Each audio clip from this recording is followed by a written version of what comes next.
தர்மபுரி மாவட்டத்தில் அரூரை அடுத்த பொய்யக்குடி கிராமத்தில் இருக்கும் மேல் தெருவில் சுமார் 40க்கும் மேற்பட்ட குடியிருப்புகள் எம்ஜிஆர் காலத்தில் ஏழை மக்களுக்கு இலவசமாக கட்டி கொடுக்கப்பட்டன.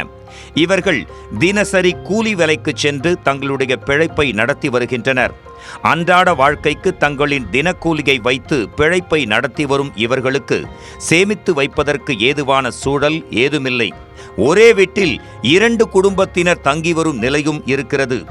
இத்தகைய சூழலில் தற்போது இந்த குடியிருப்புகளின் நிலை என்பது மக்கள் வாழ்வதற்கு ஒரு அச்சம் மிகுந்த இடமாகவே இருக்கிறது. ஃபேஞ்சல் புயல் மற்றும் வங்கக்கடலில் ஏற்பட்ட காற்றழுத்த தாழ்வு பகுதி காரணமாக பெய்த மழையால் குடியிருப்பு கட்டடங்கள் முழுவதும் மழை நீரில் ஊறி இடிந்து விழும் அபாயம் ஏற்பட்டுள்ளது என மக்கள் வேதனை தெரிவிக்கின்றனர். 18 வருஷம் தான் இங்கே குடியிருக்கிறோம். எங்களுக்கு 20 பேர் இருக்கு, 20 வீடு இருக்குதுங்கன்னா 20 வீட்டுக்கு வீடு இல்லைங்கண்ணா. பணம் இருக்கிறவங்க சீட்டு போட்டுக்கிறாங்க, சைடில் ஓலை கட்டிக்கிறாங்கண்ணா. ஓலை கட்டி குடியிருக்கிறாங்க.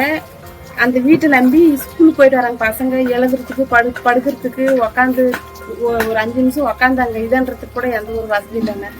வெளியே ஓலை கட்டி இருக்கிறோம். அந்த ஓலையில தான் எல்லாம் உக்காடுறாங்க, படிக்கிறாங்க, எல்லாமே செய்யறாங்க. வீடு எப்போது இடிந்து விழும் என புலம்பி வரும் கிராம மக்கள் வீட்டின் முன்பு தென்னை மர ஓலையால் அமைக்கப்பட்ட குடிசைகளில் குழந்தைகளை தங்க வைத்து வாழ்க்கை பிழைப்பை நடத்தி வருகின்றனர். தங்களின் நிலை குறித்து வீடுகளை புதுப்பித்து தருவதற்காக பஞ்சாயத்து நிர்வாகத்திடமும் சட்டமன்ற உறுப்பினரிடமும் பலமுறை முறையிட்டும் இதுவரை எந்த ஒரு நடவடிக்கையும் எடுக்கப்படவில்லை என அவர்கள் வேதனை தெரிவிக்கின்றனர். குறிப்பாக சட்டமன்ற உறுப்பினர் சம்பத்குமாரிடம் சென்று கேட்டால் பஞ்சாயத்து தலைவரை அணுகுங்கள் என்றும், பஞ்சாயத்து தலைவரிடம் கேட்டால் சட்டமன்ற உறுப்பினரை அணுகுங்கள் என்றும் மாறி மாறி மக்களை அலைய விடுவதாக தெரிவிக்கின்றனர் அந்த கிராம மக்கள்.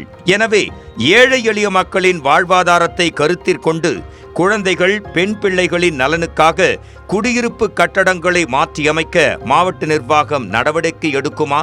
பொறுத்திருந்துதான் பார்க்க வேண்டும்.